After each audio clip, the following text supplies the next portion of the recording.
has been dope. A lot of great networking opportunities, a lot of good panels, and a lot of good information from the panels. I mean, it is what it was created to be, you know what I mean? And depending on how good you are at networking, that usually determines how well, you know, the festival went for you. So I've learned a lot, met a lot of great people, made a lot of good connections so far. I'm an inspirational hip-hop artist, gospel hip-hop artist, depending on how you want to categorize it. And honestly, what happened was I never aspired to be an artist growing up. I've always been around music. I was the family member that always danced at the family functions, you know what I mean? I've been a performer since I was like 7, 8 years old, but I never endeavored to go into music until like I got serious about my faith, gave my life to Christ, and I was looking for something to listen to that was like comparable to what I listened to before, that had messages and themes and in ways and in genres that I was used to. I didn't find it, so I felt like I needed to create it. One thing led to another, and I got serious about my artistry, and it became a voice, not just to myself, but to people with similar backgrounds and experiences, to kind of share life through a different lens. So that's how I got to being involved in music. Coming into it, I thought the music industry was like everything was like Michael Jackson's story. You know what I mean? Like the American dream. So it's like, okay, well, if you don't start really, really young, then you got to get a record deal by the time you're like 20. And then like you travel the world, you get tons of money, a lot of girls coming at you left and right. And at the end of the day, like you retire, you go to AA meetings, you know what I'm saying? And like you're recovering from drug addiction, but you have like a great catalog of music. And it was like, I didn't want to be a part of that, but I braced myself for like trying to maintain my integrity if this was the process to do that. You know what I mean? Because I felt a strong conviction to produce the music that I produce, and that not just for myself, but there were other people who wanted to hear themes and the content that I was producing. So I was like, okay, well, I may just have to take one for the team, but I feel like it may be worth it, you know? The biggest lesson that I've learned so far, being an artist for a while, is that talent comes a dime a dozen, but what makes you unique is your perspective. And so, like, I personally have a philosophy. My personal philosophy is that the best music soundtracks moments. But in order to capture that moment, you have to be present. You can't try to soundtrack somebody else's moment. You can't try to put yourself in somebody else's shoes. You have to share your perspective from a moment and a place that's real and genuine to you. And so that's what I try to do, and that's what I've learned is like what preserves you. That's what creates a career. That's what's sustainable. Like you can follow a trend, but like there are millions of one-hit wonders because they hit the trend while it was hot, and then when the trend changed, they didn't know what to do anymore because they didn't produce based off of who they were. They produced based off of what the consumer may have liked and appreciated. So if anything, is be you, be true to yourself, and do what you do. So I think a team is extremely dope, but I don't, I've been in a state of team building for like 5 or 6 years. So it's like people will come in and they'll play a role and then they get burnt out and then they move on, and then there's somebody else comes in and it plays a role. And so what I've had to learn, and I don't know if I'm unique, but I've had to learn to master multiple roles. So I'm an artist, producer, engineer, label owner, copywriter, ISRC creator. I bought my own, so I know the publishing. I have a publishing, you know what I mean? Merch creator, graphic designer.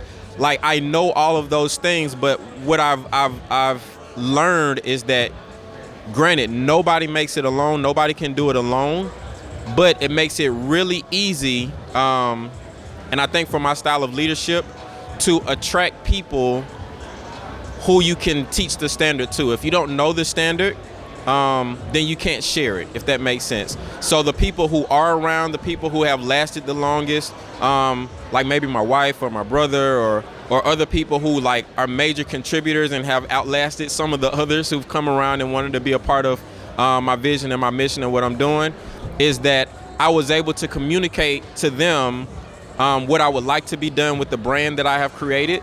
And then it's like they take it and run with it, and they have to the qualifier is that they do more with it than what I could do it. Like, I've exhausted myself, and I've given you what the exhaustive version of my exhaustive version is, and then like you take it and run with it and go somewhere else that's like still in line, but it's like I don't have any more thoughts because I can't do it like you can do it. You're hired. You know what I mean?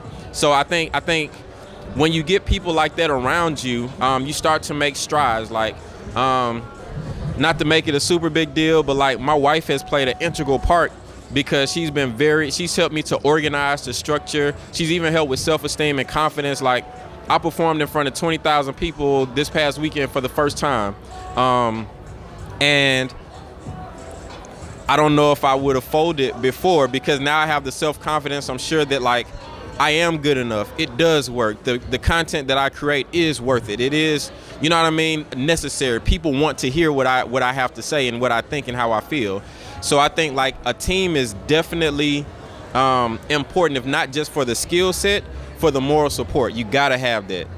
Balance is like balance is a weird concept. So like I was taught, or the best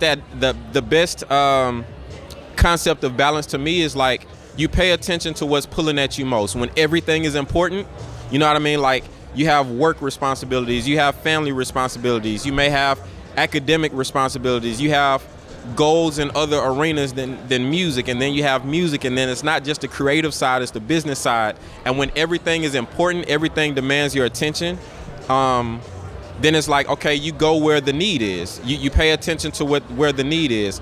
And so in my early stages, it was really hard to find what balance was and to kind of define it, because it was like, you know, when kids are hungry, I had kids, you know, early. So it's like, when kids are hungry, okay, well, are you going to try to focus on your next song and pushing out this next couple of lyrics, which may or may not produce anything for the family, but your kids are hungry now. The bills are due now. You have to go to work tomorrow. It's only 24 hours in a day. Like, you could stay in the studio all night, but you're going to drag when you go to work in the morning.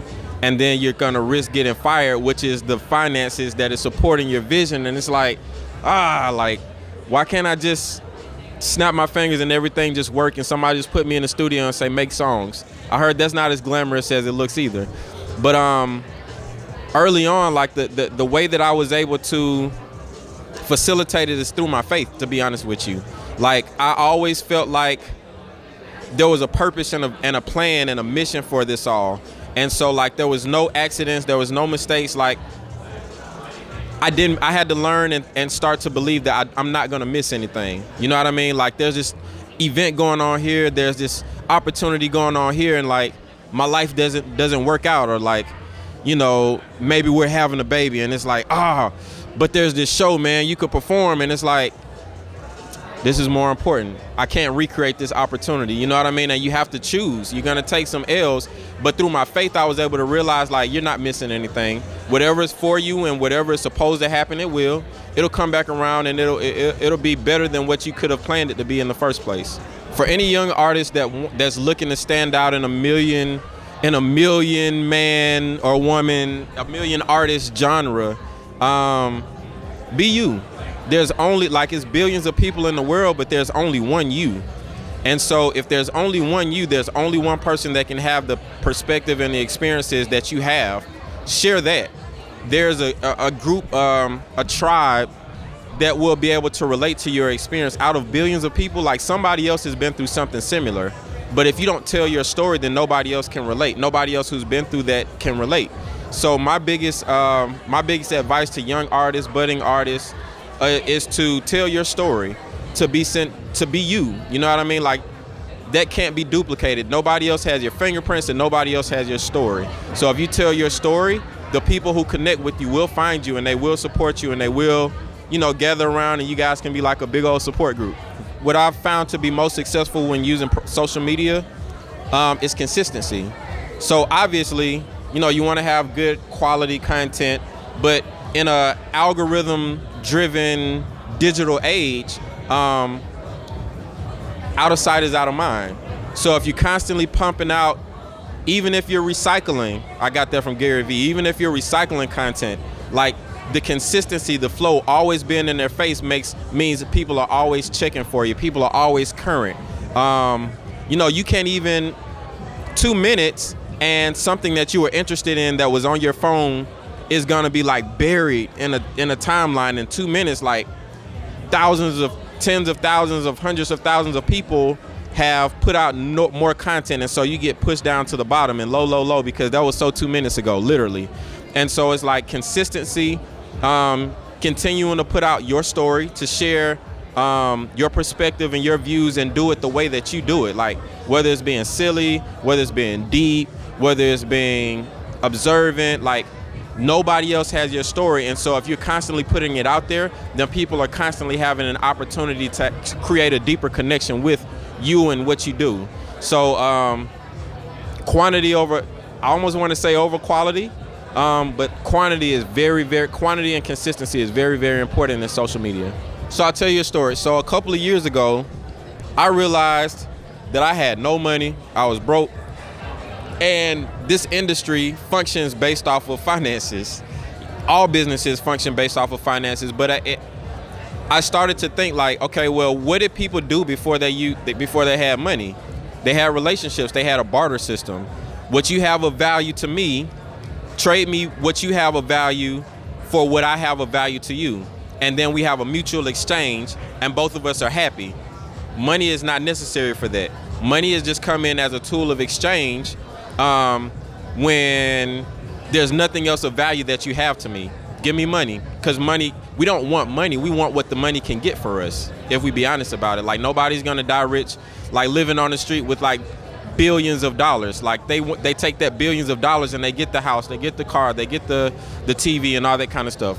So how I look at networking is it's kind of like a currency exchange. So I know these people, I know that person, I know these people who have outlets and resources and experiences in this arena.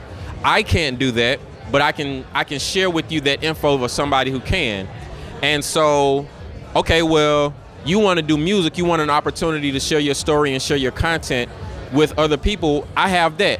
So you give me your contacts and I'll give you my contacts. You know what I mean? It starts to become like a valuable, a mutual exchange.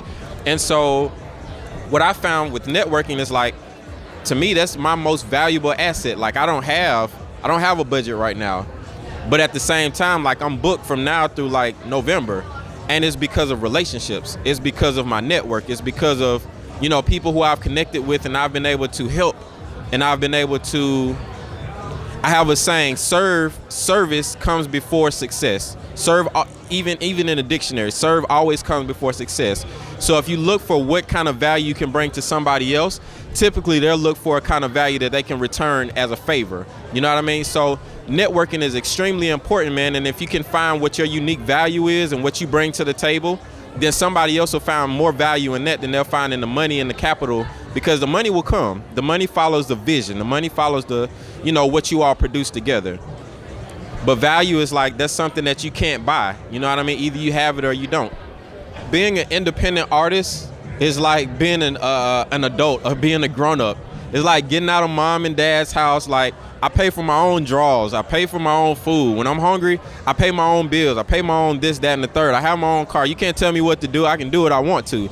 And it's like, as an independent artist, that's the autonomy that you get or that you have when you're not with a record label, a major label or whatever. Like, you have to make these decisions on your own. There's a greater level of satisfaction and validation in being able to do it, but it's hard. It is not easy. It's hard to stay motivated. It's hard to be responsible. It's hard to stay educated. It's hard to stay informed. It's hard to keep up with the trends. It's hard to keep up with the consumers. Like, all of that is your responsibility. But then if you find out how to do it, all of that is your residual income. All of that is your finances. All of that is your money. And so that's how I look at it as being an independent artist. Like, it's taken me like 12, 13 years to figure out some of this stuff.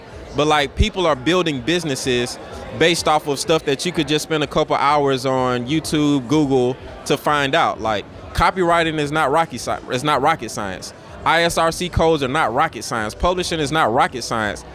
But it's gonna take time to read a book, to gather the information, to do the due diligence for you to learn how to do it for yourself. And once you learn how to do it, I don't have to pay you $500 to do it, because I can do it for myself for $30 or for $60. You know what I mean? And so being independent, I feel like it's also like a telltale sign of your personality. Like, do you want everybody to do everything for you and you just want to be responsible for the music? That's fine. I'm not judging you. But at the same time, like, don't get mad at them when they say, this is what it's worth to me.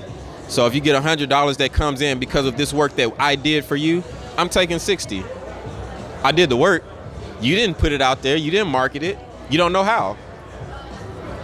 So, yeah, I think being independent is just a matter of being like not lazy and being responsible. If you want your own,